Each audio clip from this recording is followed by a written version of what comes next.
I didn't expect the words to come out that calmly. Not shouted, not whispered, just said. Maybe if you weren't always creating problems, things wouldn't be so hard for everyone. The room went quiet after that. Not the awkward kind, worse. The kind where no one rushes to correct it. The kind where silence feels like agreement. I stood there with my phone still in my hand. A payment notification was glowing on the screen. Another bill cleared. Another responsibility handled. I hadn't even had time to lock the screen before the label landed on me. The problem. Someone else sighed, like this conversation had been going on forever, and I was the reason it never ended. You always make everything about money, they added. It's exhausting. Money? I looked down at the floor instead of at them. I noticed a crack in the tile I'd never seen before. I noticed how my thumb kept rubbing the edge of my phone case over and over like it was the only thing keeping me grounded. No one mentioned the rent I'd paid that morning. No one mentioned the groceries in the fridge. No one mentioned the school fee I transferred late last night while my kids slept in the next room. They just looked relieved that someone had finally said it out loud. I wanted to speak. I felt the words stack up in my chest. Receipts, dates, numbers, facts, all the proof I carried quietly every day. But something stopped me. Not fear, not weakness. Confusion. I was trying to understand how responsibility had turned into blame without me noticing. Someone checked their phone. Someone else leaned back in their chair like this was settled now, like naming me the problem had cleaned up the mess. I nodded, just once. Not because I agreed, but because I realized something had already shifted. I wasn't part of this conversation anymore. I was the subject of it. I didn't argue. I didn't defend myself. I didn't explain. I stayed quiet. And that silence?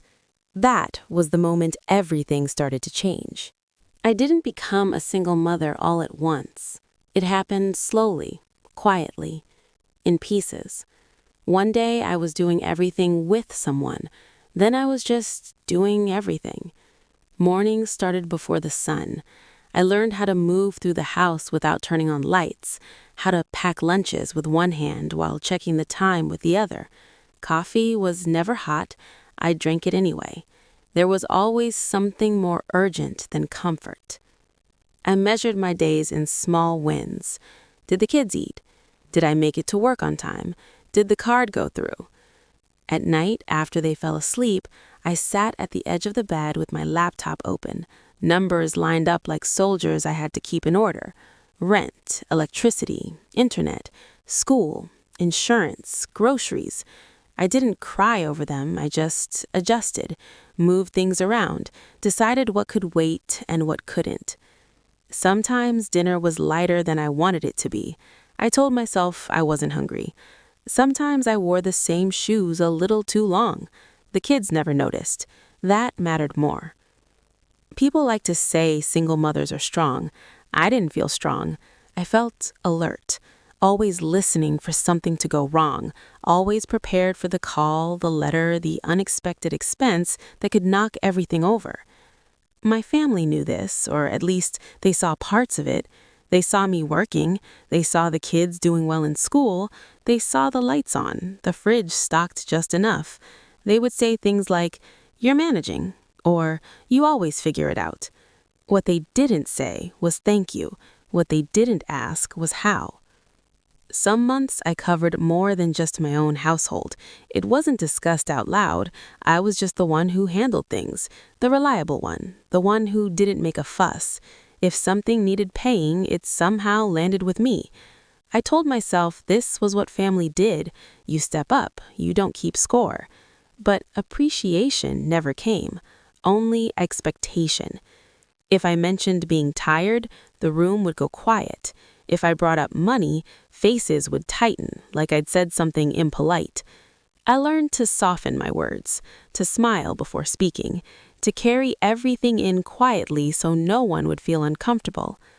My kids saw me as steady. That mattered. The rest of the world saw me as capable. That was fine. I didn't realize that slowly, invisibly, being capable was turning into being taken for granted. And by the time I noticed the difference, they had already decided who I was in their story. I didn't hear it directly at first. That's what made it worse. It came to me in pieces, half sentences, careful pauses, the way people speak when they don't expect the truth to travel back. Someone mentioned my name and then stopped. Someone else said, "Well, you know how she is." I asked what that meant. They smiled like I was being silly. Nothing, just stressed all the time. Later, another line slipped out during a different conversation. She makes everything tense, like it was an observation, not an accusation, like the weather. I stood there, nodding, pretending I understood while my stomach tightened. I replayed every interaction in my head, every bill I'd paid quietly, every time I'd asked a simple question about money and felt the mood shift. I wondered when concern had turned into annoyance. Then I realized there were conversations happening without me, decisions already made, opinions shared in rooms I wasn't invited into anymore. I wasn't part of the family dynamic. I was the topic. One afternoon, I overheard it more clearly, not through a wall, through tone, the way voices lowered when I walked into the room, the way a sentence stopped and restarted with different words. "She just needs to calm down," someone said. "I mean, we all have problems," another replied. "And she always makes hers everyone else's." I felt my face burn, but my body stayed still. I didn't interrupt. I didn't correct them. I stood there holding a bag of groceries I'd paid for, listening to people describe me like I wasn't there. What hurt wasn't anger. It was disbelief. I had thought we were tired together. I had thought we were all carrying something. But somewhere along the way, my carrying had become inconvenient. That night, I lay awake staring at the ceiling, listening to my kids breathe down the hall. I told myself maybe this was a misunderstanding. Maybe they didn't mean it the way it sounded. Maybe I was reading too much into it. So I did what I always did. I got quieter. I stopped explaining. I stopped sharing numbers. I stopped mentioning how thin things were stretched. I handled problems before they became visible. I absorbed the stress so no one else had to feel it. Outwardly, nothing changed. Inwardly, something pulled back. I was still there, still paying, still showing up, but I was no longer sure who I was showing up for and whether anyone would notice if I stopped. The pressure didn't arrive all at once. It settled in, like humidity you don't notice until it's hard to breathe. It started with comments that sounded reasonable if you didn't listen too closely. "You're overthinking this. You take things too personally. You're strong. You can handle it." Strong. That word kept coming up, not as praise, as a reason not to help. When I tried to explain, carefully, calmly, why something felt unfair, the room would shift. Shoulders would stiffen. Someone would tilt their head like they were humoring a child. "See," one of them said once, not even to me. "This is what I mean. Everything turns into a thing with her." A thing? I remember opening my mouth to respond and then closing it again. I could feel my heart beating faster, not from anger, but from the effort of staying composed. I didn't want to give them what they expected. I didn't want to become the version of me they were already describing. So I softened my voice. "I'm not upset," I said, even though I was. "I just want clarity." That word, clarity, was treated like an accusation. They started talking about me like I wasn't capable of reason, like my exhaustion was a personality flaw. "She's just always on edge. She keeps score. She makes people uncomfortable." I listened to them reduce years of responsibility into a tone problem. Anytime I mentioned money, it was framed as negativity. Anytime I asked a question, it was framed as conflict. Anytime I hesitated, it was framed as selfishness. I was advised to be more flexible, more understanding, more grateful. For what, I wasn't sure. What hurt the most wasn't the words, it was how easily they came, like they'd been rehearsed, like this version of me had already been agreed upon. I started doubting myself, wondering if maybe I really was difficult. Maybe everyone else managed without making it feel so heavy. Maybe I was failing some invisible test of grace. So I stayed silent. At family gatherings, I smiled and asked about everyone else's lives. I didn't bring up stress. I didn't mention bills. I didn't ask for anything. My kids sat close to me, sensing the tension even when no one named it. Inside, I felt myself shrinking, not disappearing, but compressing, making myself smaller so I wouldn't take up emotional space. They mistook that for peace. They didn't see the distance growing. They didn't hear the quiet decision forming. They thought I was finally being easy. And that misunderstanding was about to cost all of us something none of them were prepared for. The stakes didn't rise with a bang. They tightened. It started with an assumption instead of a question. "So you'll cover it, right?" someone said, already moving on to the next topic. Cover what wasn't even fully explained yet. It didn't need to be. I was the solution before the problem was finished being described. The dependable one, the quiet one, the one who always made it work. I felt that familiar pressure in my chest, the quick math, the mental reshuffling, what could wait, what couldn't, how thin I could stretch things without anyone noticing. This time, it wasn't small. It was money that would affect my kids, time I didn't have, a decision that would follow me for years. When I hesitated, just for a second, the room shifted. There it was again, that look. "Well, why are you making this difficult? We're family." Family, said like a debt I owed. Someone laughed lightly, trying to smooth it over. "She just needs time. You know how she gets." How I get. I looked around and realized something that made my throat tighten. Everyone was watching me, waiting, not with concern, with expectation, like this was the moment I'd either perform or disappoint. My reputation was already on the line. If I said no, I'd be selfish. If I asked questions, I'd be dramatic. If I explained, I'd be exhausting. And if I said yes, I'd disappear a little more. I thought about my kids, about the nights I lay awake calculating futures they didn't even know were at risk, about the quiet pride I took in protecting them from instability. No one in that room was thinking about that. They were thinking about relief. I felt cornered, not by one person, but by the story they'd built around me, the problem, the obstacle, the woman who complicated things by acknowledging reality. I could feel it now, the moment they expected me to break, to raise my voice, to cry, to finally prove they were right about me.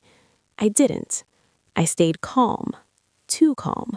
I nodded slowly, not in agreement, but in understanding exactly where I stood. They mistook that calm for surrender. They had no idea it was something else entirely. And for the first time, instead of trying to hold everything together, I let myself imagine what would happen if I didn't. The turning point didn't look like courage. It looked like me sitting alone at the kitchen table after midnight, the house finally quiet, the only sound the refrigerator humming like it was keeping me company. Papers were spread out in front of me, not dramatically, not thrown down, just arranged. Bills, statements, notes I'd written to myself and never shown anyone. I stared at them for a long time without touching anything. This was the part no one ever saw.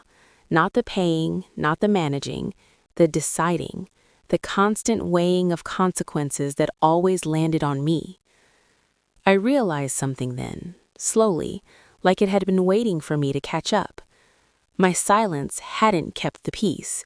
It had just made things easier for everyone else. Every time I swallowed a question, someone else avoided responsibility.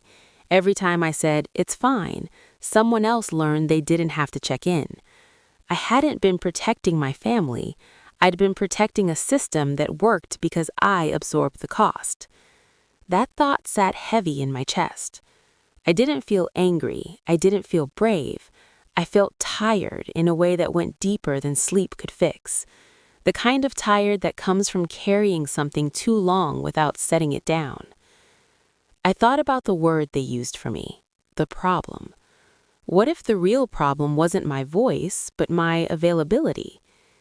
I picked up one piece of paper, just one. I read it carefully.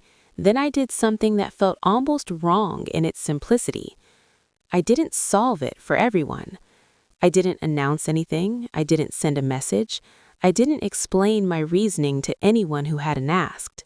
I just made a quiet decision about what I would no longer carry alone. My hands were steady. That surprised me. There was no rush of relief, no sense of victory, just a strange calm, like stepping out of a room that had been loud for years and realizing how much noise I'd gotten used to. I went to bed that night knowing something fundamental had shifted, even if no one else could see it yet. They still thought I'd bend.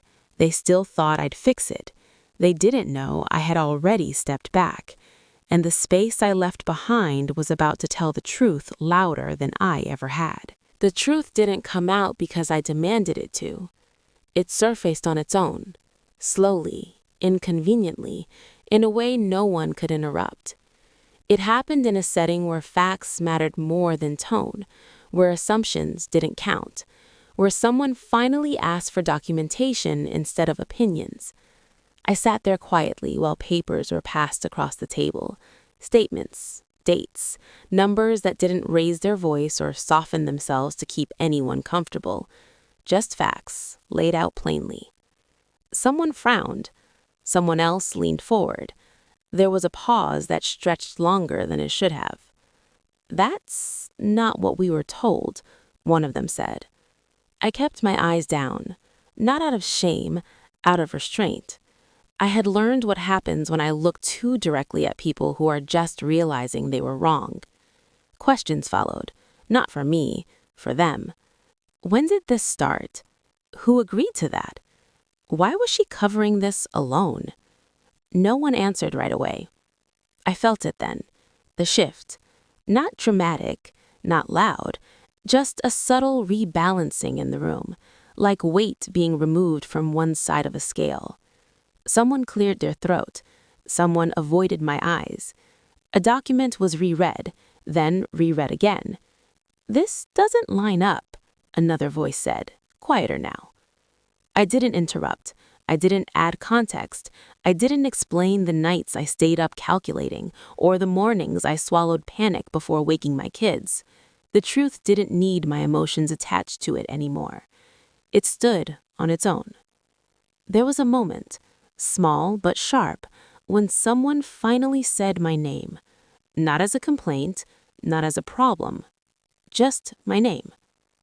"I think we misunderstood," they said. I felt something loosen in my chest. Not relief, recognition. I stayed calm. Too calm, maybe.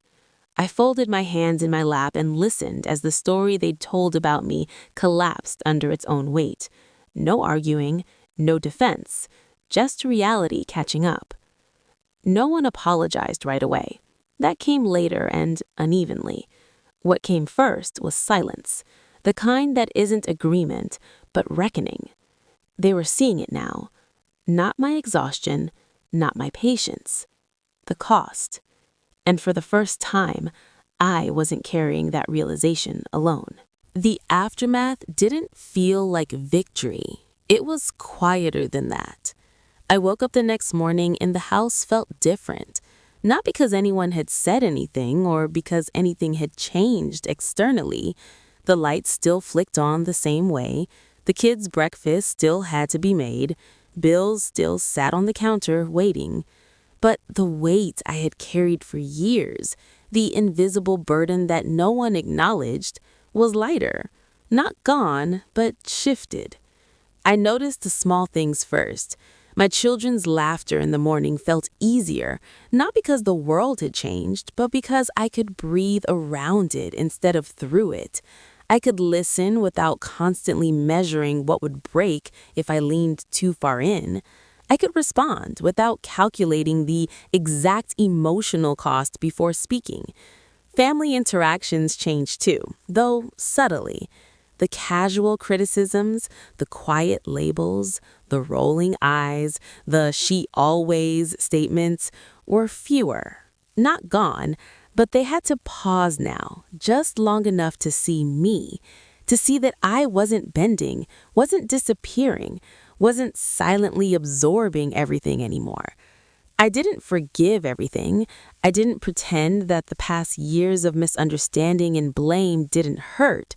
I didn't suddenly feel loved in the way I had longed for, but I felt aligned, like the version of me that existed quietly in the shadows of responsibility had finally been recognized, not with applause, but with acknowledgement. I could set boundaries now without explaining them. I could say no without guilt.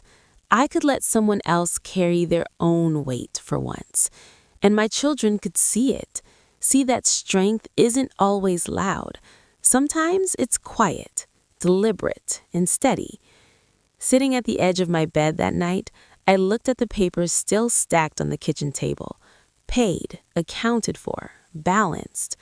I realized that my worth wasn't defined by the labels anyone else put on me. It was defined by every small decision I made, every act of care I gave, and every boundary I finally learned to hold. If this story felt familiar, you're not alone. If you've ever been quietly carrying the weight of responsibility while everyone around you decides who you are, I see you. Share your thoughts below. Let me know your story. And if you're still standing, quietly holding your ground for the people who matter most, don't forget to subscribe.